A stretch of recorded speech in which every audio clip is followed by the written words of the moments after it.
need to lie to me anymore. What do you mean? I know why you're worried, and I will respect the decision you've made. But it's okay, because I found a solution. I know how to end all this. You can have it back. The normal life you so desire. But until then, I'm afraid our wedding will have to wait. Celindus? No, don't do it! Celindus! Celindus!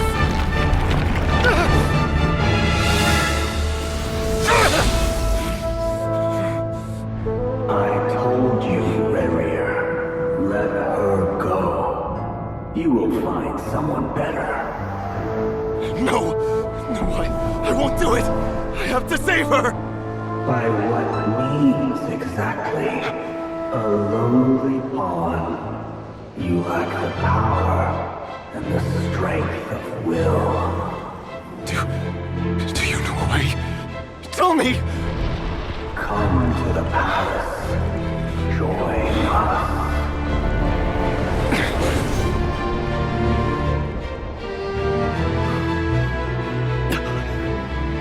Rarier, thank goodness we...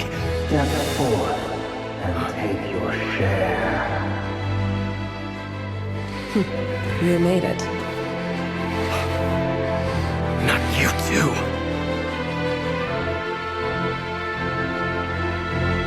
Hatred or grief, despair, desire. We all have our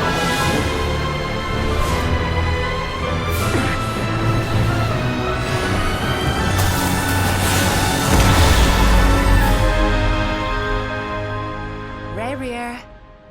Rarier. Celindus? Were you daydreaming?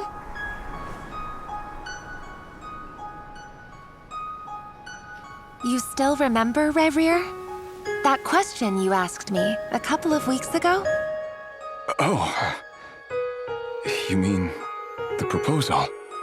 Yeah. I'm wondering, where do you think would be a good place to discuss it? Maybe in the garden? Or were you thinking a fancy restaurant? It's your choice.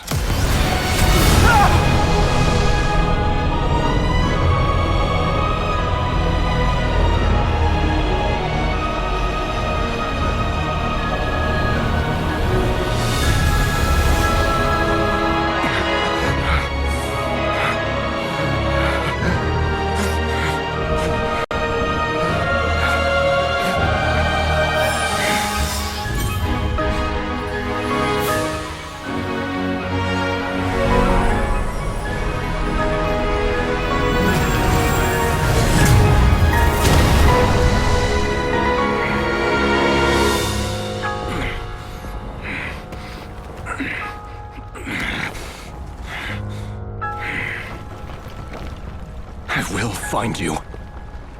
And then... you can give me your answer.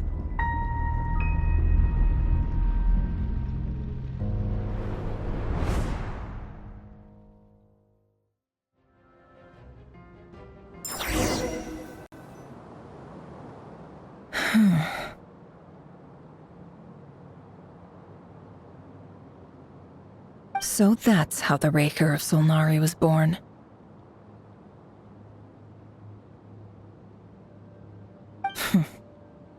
A monster created by circumstance is a monster all the same.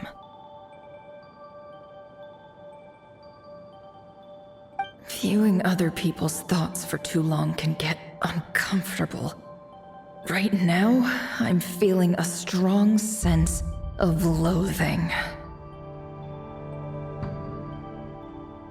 In a nutshell, the story of Conria is what happens when the truth falls by the wayside. Everyone tells little white lies, and before long, you have a huge pack of lies that destroys everything.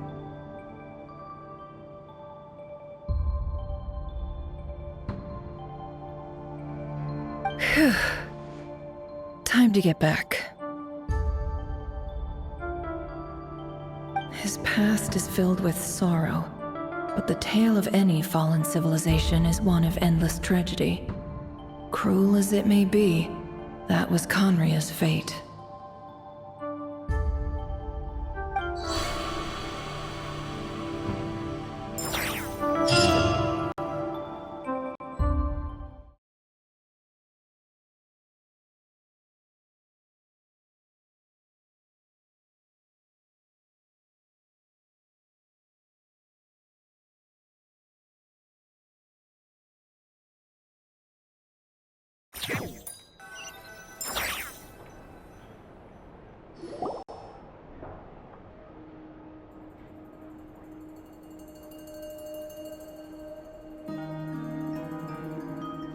Everyone, I'm back.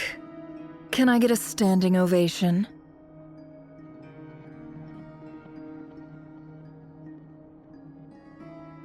Never! How are you holding up? Feeling okay? She's fine. Boss is a pro. Yes, I'm fine. You will have seen the events of Rarier's life through my thoughts. It's now clear that he is just a regular nobody, driven by personal tragedy, as he said himself. I mostly agree.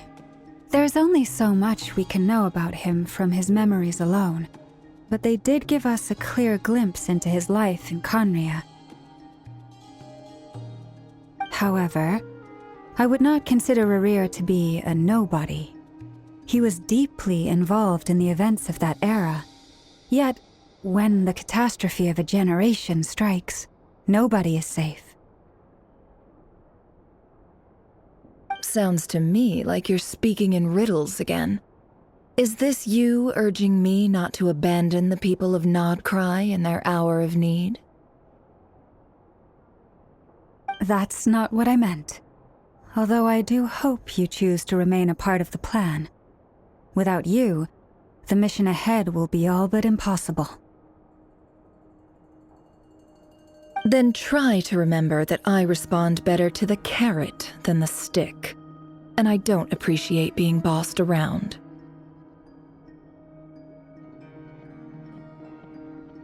Now, as for you, Missy, you were excellent.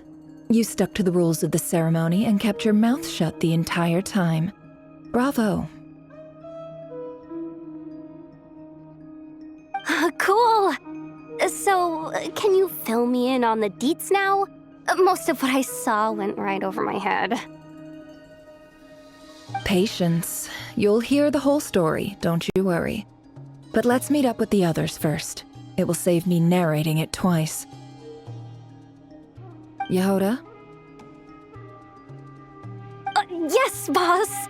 Let me get that door for ya. That's more like it. For a moment there, I was worried you'd forgotten about the first clause of your employment contract. Forgive my curiosity, but what does the first clause say? It says I gotta do the annoying stuff that boss is too lazy to do for herself. Like opening the door, pouring the tea, yada yada. Is that right? If something is in the contract, it's because she willingly agreed to it. Rest assured that the Curatorium abides by the very strictest of labor policies. You don't seriously think I'm cruel enough to treat her like my slave? In any case, I've hardly shied away from my share of the work today. Hope I don't catch Flintz and Varka lounging about in their chairs, enjoying a leisurely cup of tea.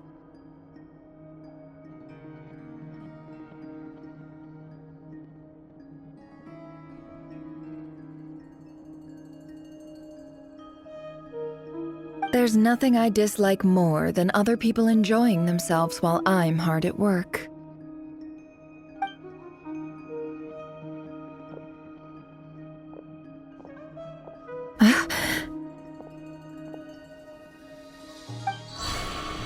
Oh no.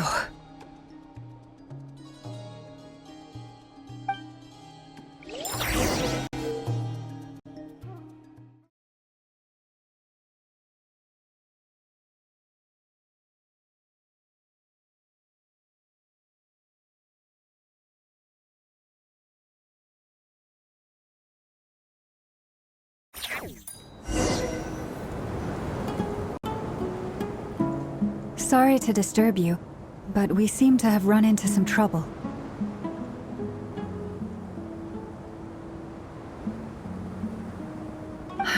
Evidently so.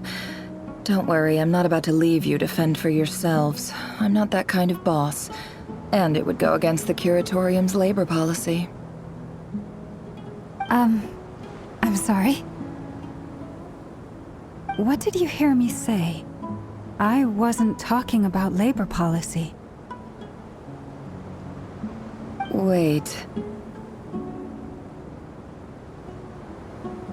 How long have I been standing here?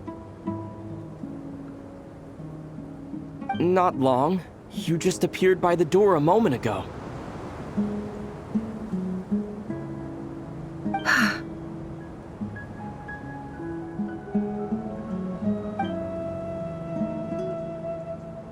Boss, what's wrong?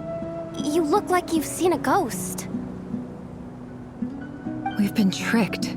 We never left at all. Somehow I hallucinated that whole scene back inside the office.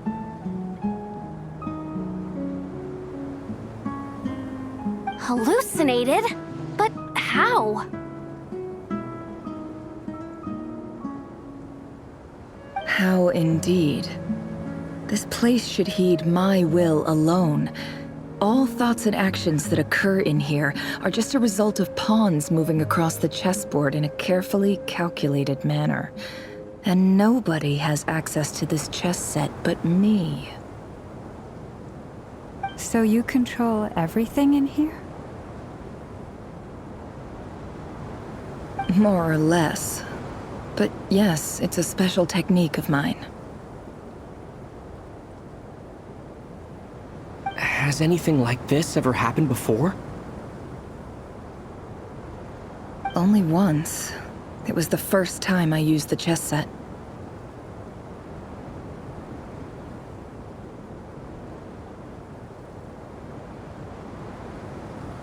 Is there any similarity between what happened then and what's happening now? I suppose my thoughts are a little turbulent, which was also the case my first time. Is there anything I can do to help? The first clause of your contract clearly states that I only need your help with things that I'm too lazy to do myself. Meaning, you're not feeling lazy right now? Meaning, this is not something Yehoda can help with. The chess set is a personal treasure that I alone understand. I must be the one to find our way out of here. Boss, it's fine. Really. Let me do something useful. Oh, listen to you. Whatever would I do without you, Yehoda? What? Really? Yes, really. Where would I ever find another employee as obedient and servile as you? God forbid anything ever happens to you. Oh, okay. Well, anyway, I was thinking of fetching some water. There's gotta be a source around here somewhere. I suggest everyone finds someplace comfortable to take a rest. We gotta conserve our energy. Even though all this chess malarkey doesn't exist in a physical sense, mentally speaking, it's all real. And so is our tiredness and fatigue. You don't want to dismiss mental fatigue. Just because it isn't physical doesn't mean it's any less serious. But anyway, I got your backs, so don't worry about a thing. Don't I have the best employees? Jealous much? If we can find a suitable time, I'd love to borrow Yehoda for a day to help out at the Frost Moon Scions. Would you be amenable to that, Boss Nefer? Oh, Lauma. Have I ever told you just how pretty you are? Beauty runs from the tips of your antlers to the depths of your imagination. Time to rally, everyone. Follow me. As we continue our journey, the same rules will apply. That means stay focused and no talking no matter what we encounter. And don't disturb the chess pieces. You have my word that I will get us all out of here.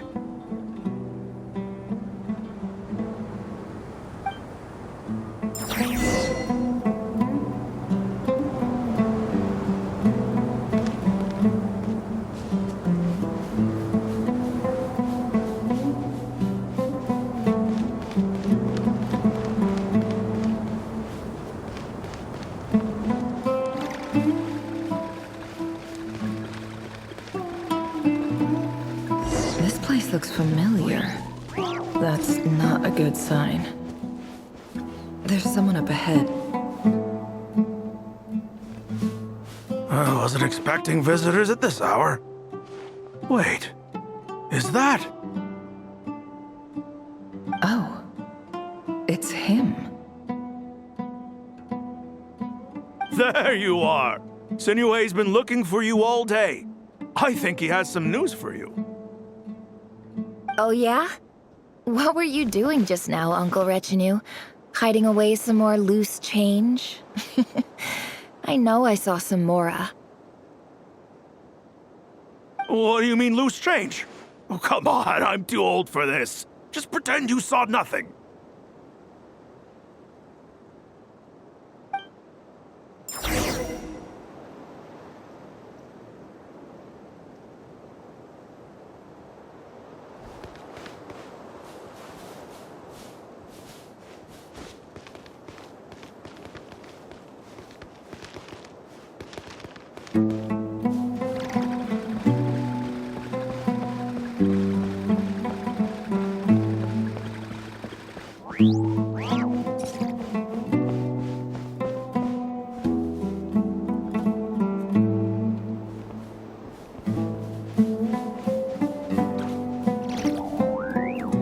Hey, kid. Mind telling me what Sinuhe's been up to recently? I'm trying to get in his good books and I need a way in.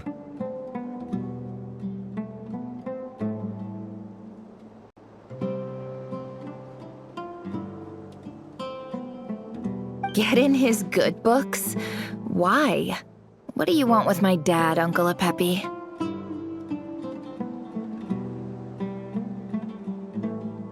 I've written a new song. I was hoping to showcase it at the next festival, but I'll need his approval. A new song, huh? I'd love to stay and listen, but unfortunately, Uncle Retinue says my dad's looking for me. Well, there's plenty of time and I'm not going anywhere. See that pile of stones? I'll be sitting there warming up my vocal cords. Come find me when you're done. Pile of stones. Got it.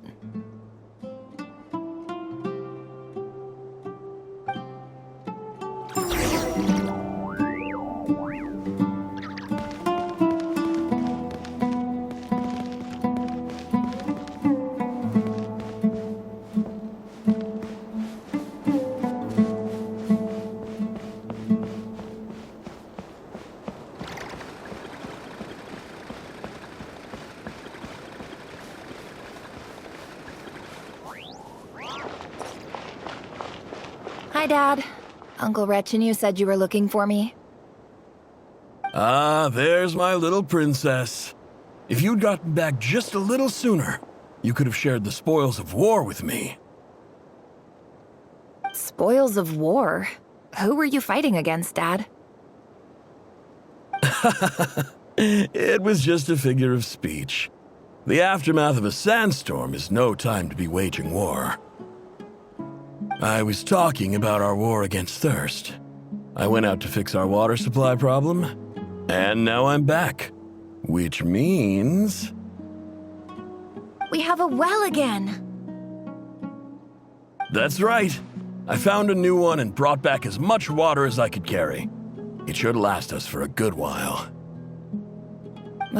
If it wasn't for these blasted sandstorms, our wells wouldn't be caving in. You wouldn't be spending all your time out searching for new water sources. As the chief of our tribe, I'm supposed to be leading us out of hardship and poverty, onto better things.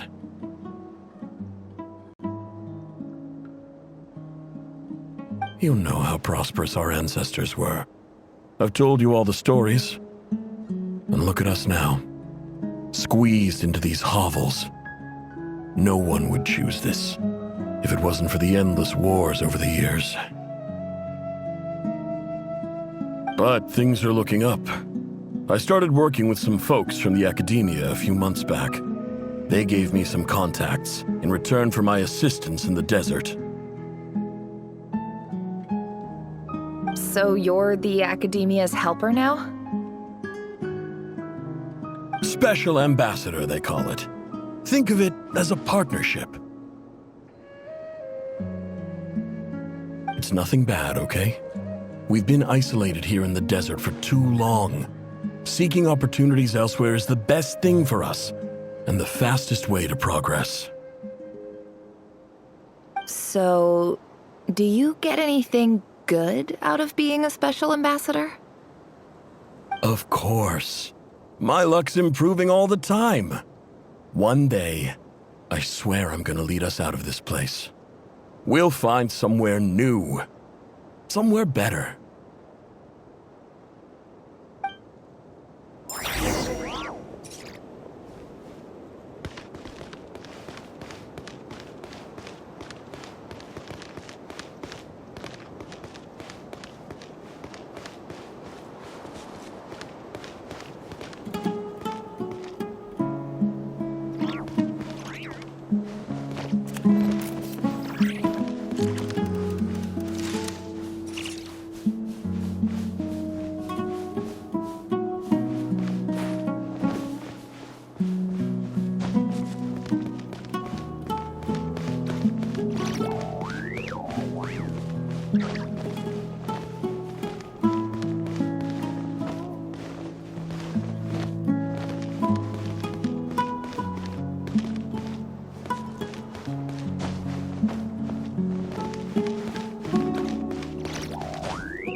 That's our well, and you know it!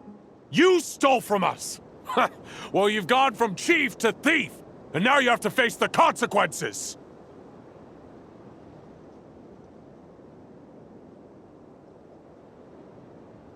Did you really think you could take our water without permission and get away with it? You're either brave, stupid, or both.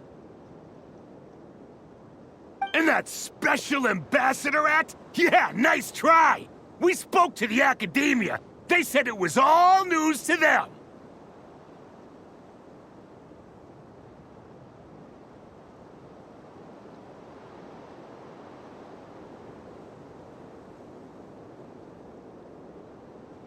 You're a liar and a cheat!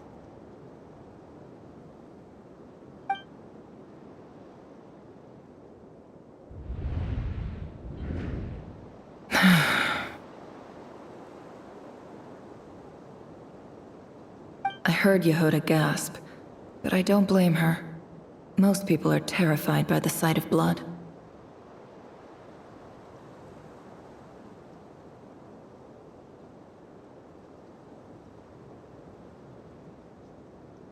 Corpses strewn across the ground. The wounds are clearly from scimitars and daggers.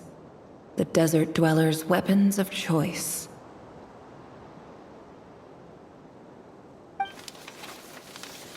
There's a handwritten note on the ground. Let's see what it says. Halil, this is Sinuhe, chief of the Shimti tribe. Surely you remember me. I was the one who helped you and your colleagues avoid the quicksand in the desert. This is my second time writing to you. I assume my last letter must have gotten lost in the mail, as I didn't receive a reply. I hope this one makes it to you safely. I'm writing to you because I need some help. That sandstorm the other day completely blocked up our well, forcing me to look for another water source in Iab and Unut territory. It was a matter of survival. Praise the gods. The well of the Iab tribe was intact. It was my last resort. I drew what water I could and left, but not without being spotted. I fear they will retaliate. You told me to write to you if I ever needed help. You said you'd be my ally in the academia.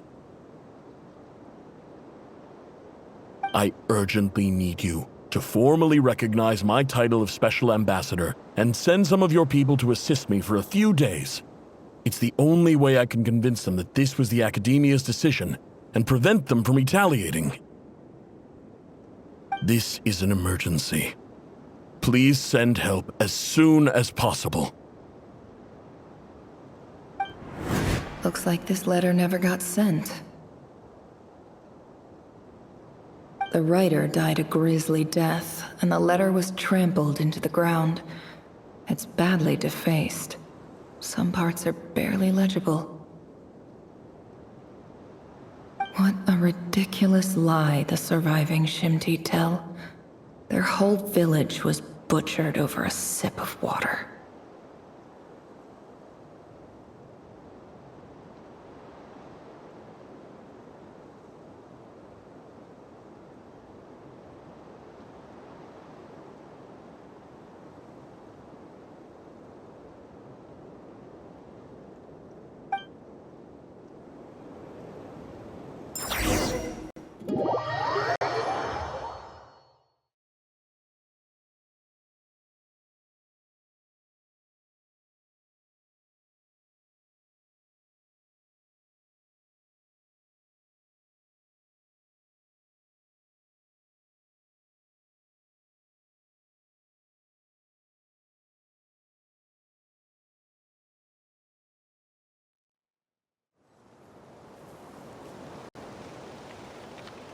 Ah, officer.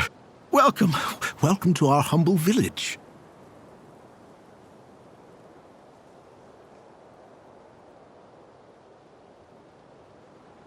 I thought you would at least have the courtesy to provide some respectable libations.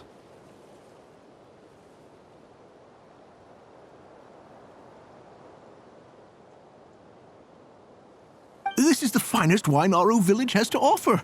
I promise.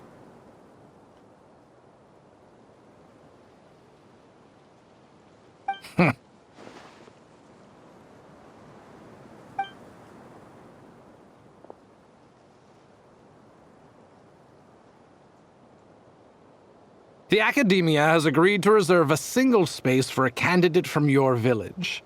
But I remain skeptical of this entire endeavor.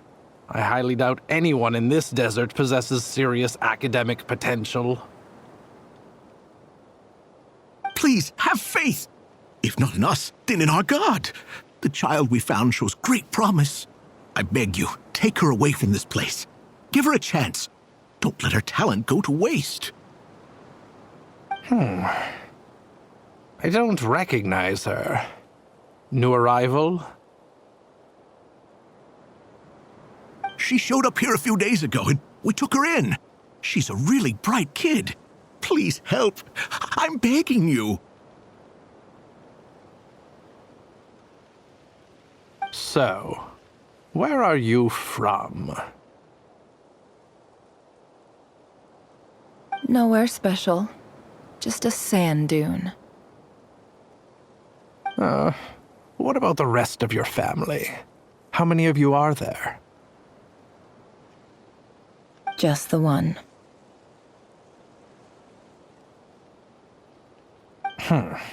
It's only you? Correct.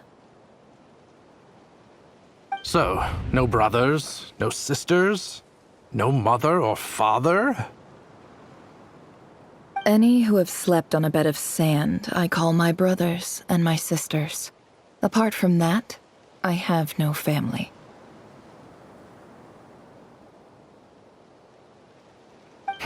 All right. Get over here. Sign your name on the form.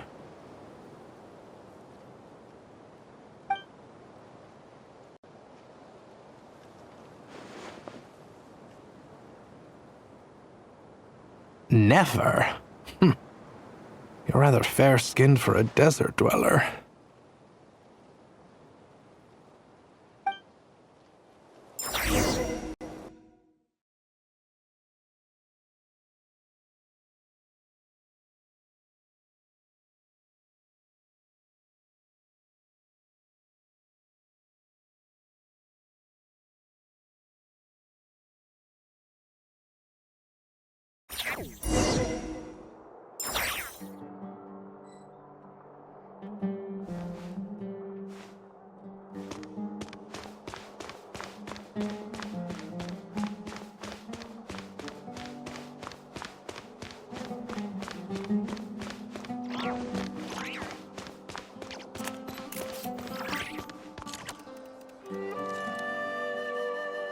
Nefer, this term's assignments have been issued already.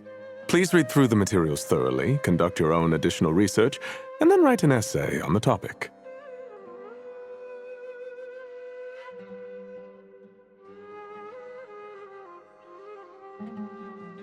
Yes, Professor, I'm aware. I just had a couple more questions I wanted to get your perspective on. Oh? Please ask away. Well, I saw the other students' problem sheets, and I couldn't help but notice that my assignment is much easier than theirs. Do you really think I'm a weak student? A weak student? Goodness, no. Quite the opposite. You have a sharp mind, almost too sharp. I think what you're saying is, a weak student wouldn't have noticed the discrepancy. And if they did, they certainly wouldn't complain about the lighter workload. You see, sharp as they come. You see things the way they are, and I'm sure you know why they're like that. Because of where I come from. Because I'm different.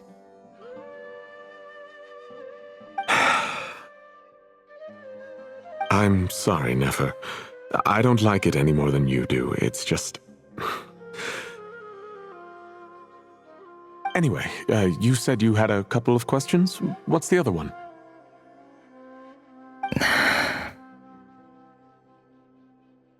I wanted to check. If someone sent me a letter to the academia, where do I go to collect it?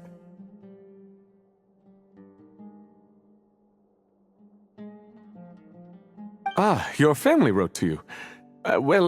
As long as they put your name on the envelope, someone should hand it right to you.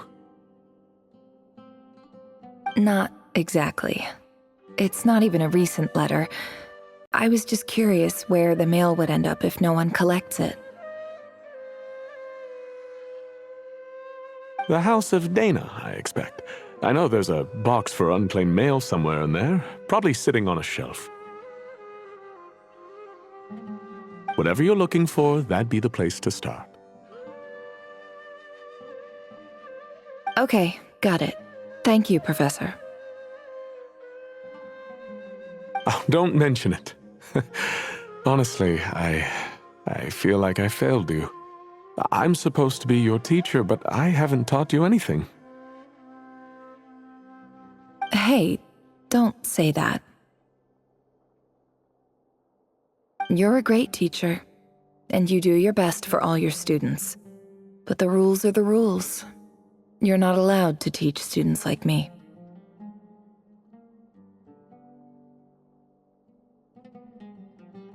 It's not just the academia either. The whole world bends over backwards for the successful and leaves the losers to suffer and die.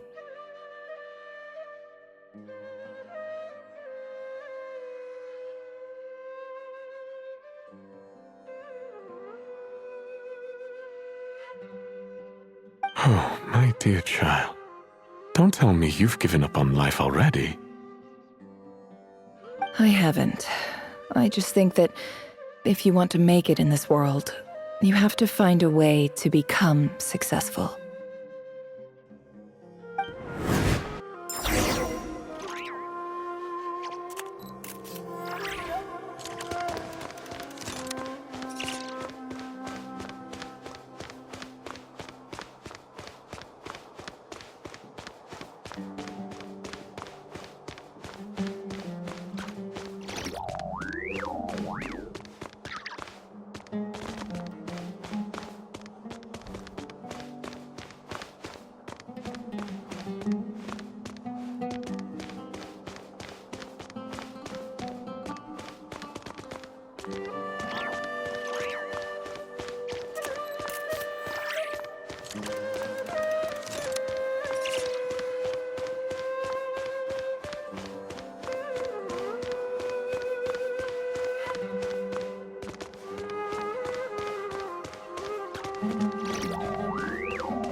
This must be it.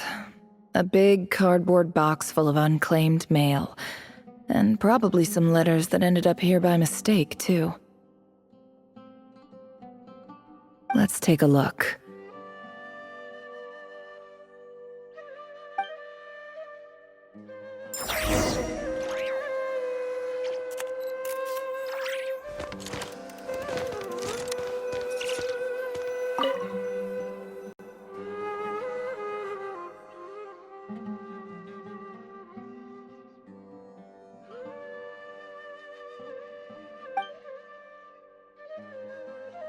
A dilapidation survey from Port Ormos.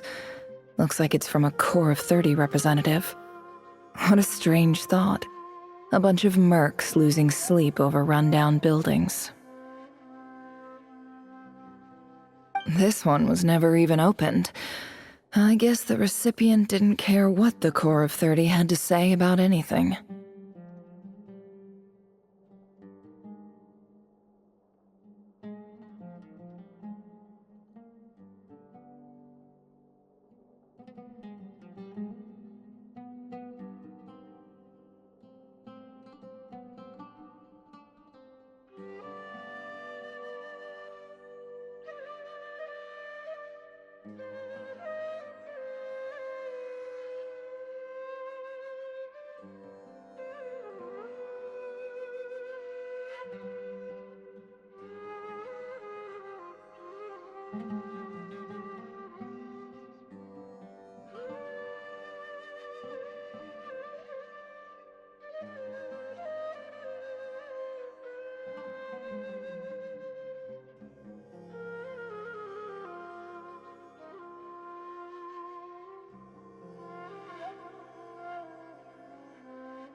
Who was it addressed to? I don't recognize the name, but it must have been a Kasharawar professor.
This one is addressed to the Immorta Sage. The title is Changes Observed in Satyavada Life Symptoms. Why do all these letters read like full-blown dissertations?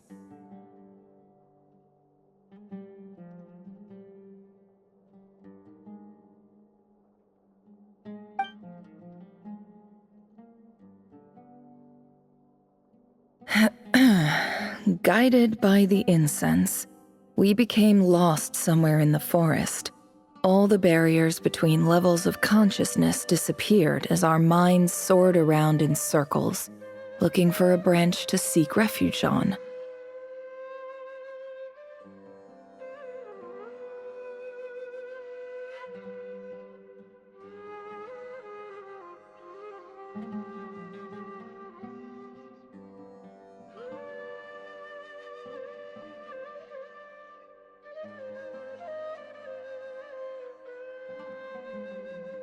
In clinical terms, these symptoms fit the description of incense poisoning. The Immorta Darshan strictly prohibits the use of hallucinogenic substances, but I believe there are still people getting away with it. For example, my neighbor who always breaks out into song and dance after using incense. This seems like something the academia would want to know about. Why wasn't it collected?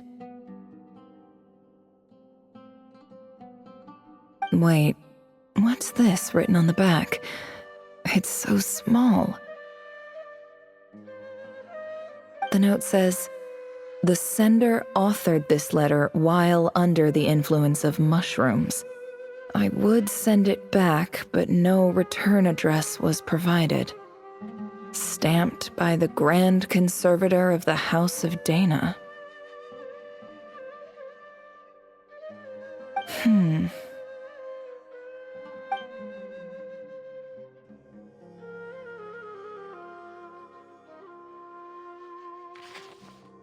This next one is addressed to Grand Sage Azar.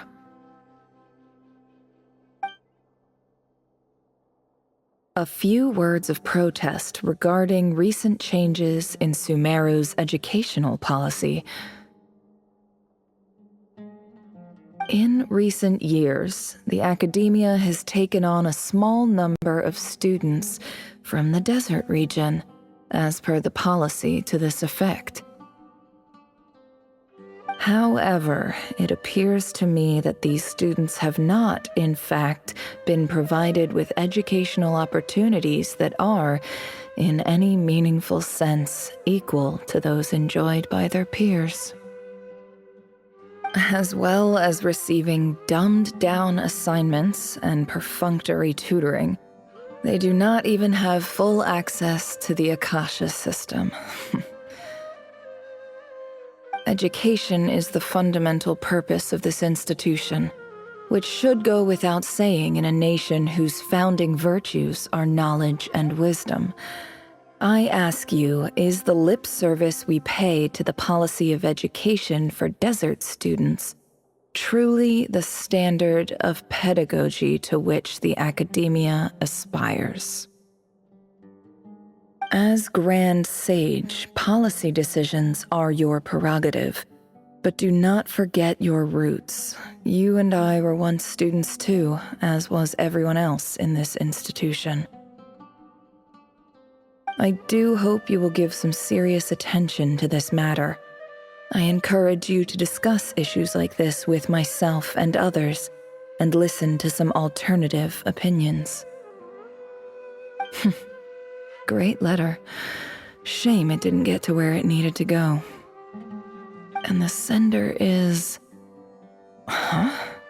Sage Cyrus of Spontamod.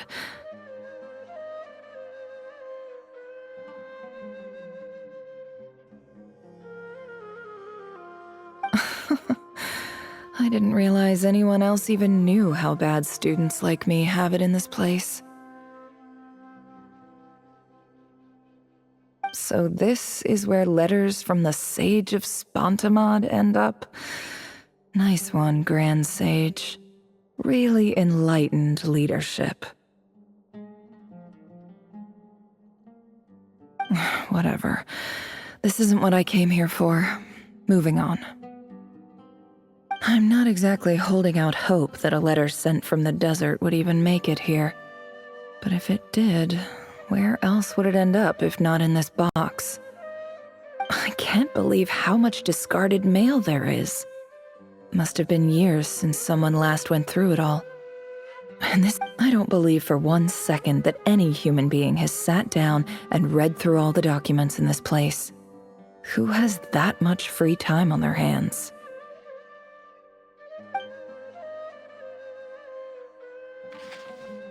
Wait, could this be it?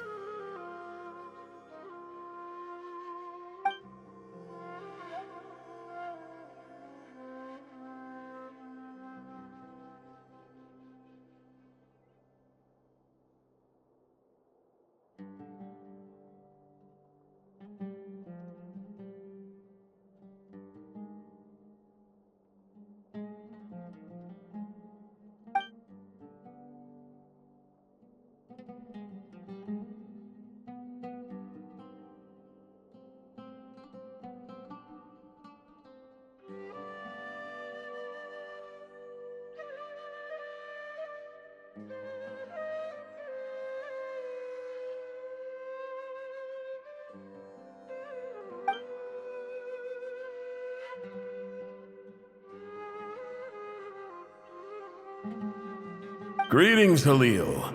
My name is Sinuhe, chief of the Shimti tribe. I was the one who came to you and your colleague's aid when you ran into trouble in the Great Red Sand.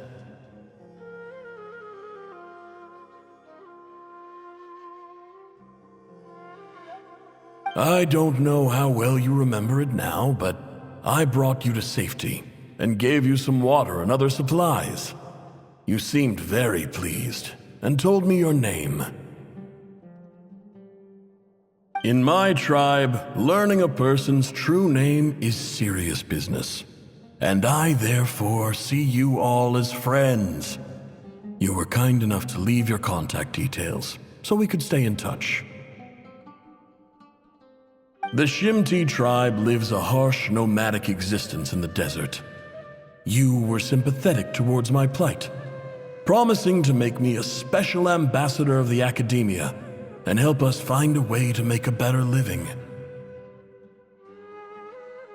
This brings me to my reason for writing. Our tribe has fallen on particularly hard times, and I would like to ask for your assistance. There was a terrible sandstorm a few days ago, which blocked up the well in our land.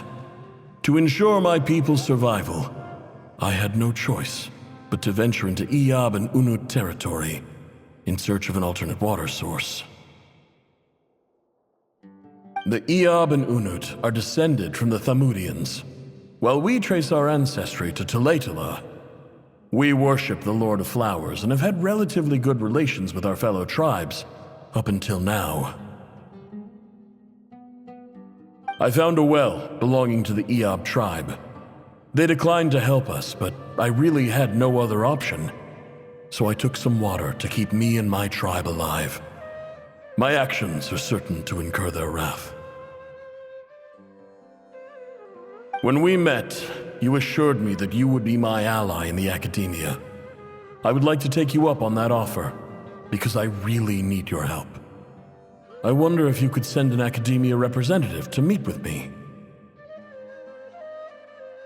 That aside, the last time you were here, you mentioned that the academia had started accepting students from the desert, and I told you a little about my daughter, Nefer. We have next to no resources here in the desert, and my power and influence are limited. Would you consider enrolling my daughter at the academia? She is a smart girl. I know she won't disappoint you.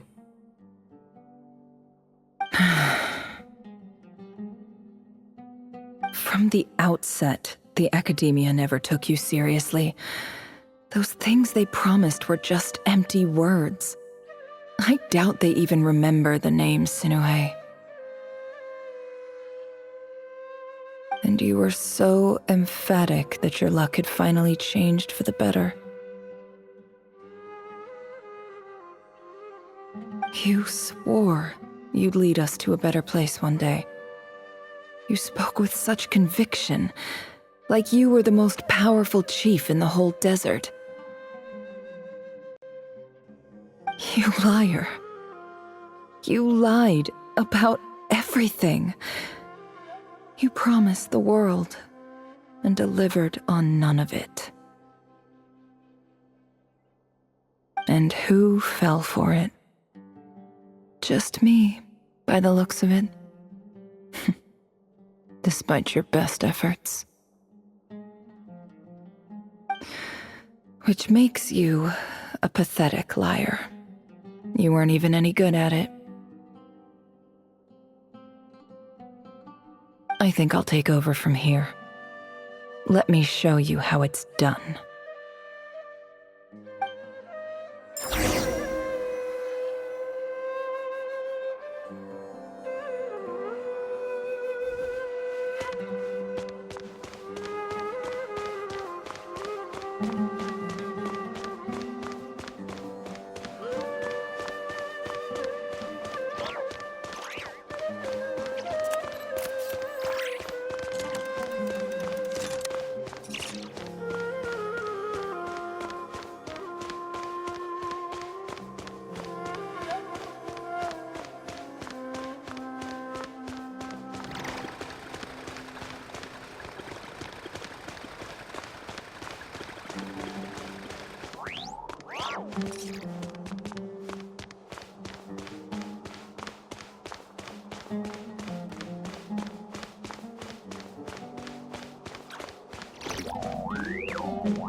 I just came to say goodbye. Thanks for everything you've done for me in my time here. Nefer? You packed your bags. Where are you going? I'm quitting. Something's come up in my hometown. Gonna head back and deal with it. Huh? But this was a hard-won opportunity for you. You know that better than I do. It was, but it doesn't matter. I have more important things to deal with, and they can't wait. Oh, and I didn't want to overfill my bags, so I left some incense on your desk.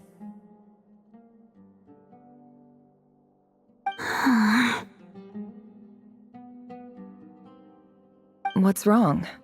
I thought you liked incense. Although, I did read somewhere in the House of Dana that it has hallucinogenic effects. Don't use it all at once, all right?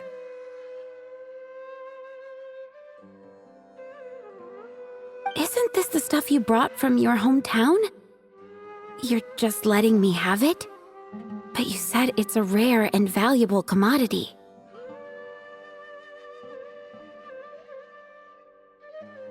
Yeah, about that. I lied. It's not rare at all. There's this bunch of ruins near my hometown that are practically overgrown with this plant. It's not worth much. Keep it, it's fine. But Nefer... All right, that's all from me. You take care.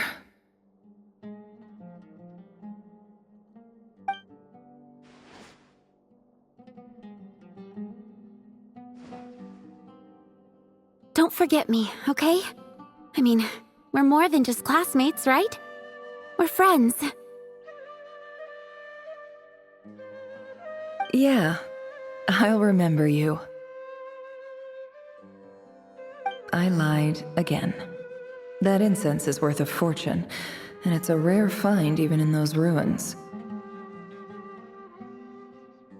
And as for remembering her, I have far too much to do when I get back. No time to reminisce. I'll be lucky if I even make it through this alive. But either way, I expect I'll forget you pretty quickly.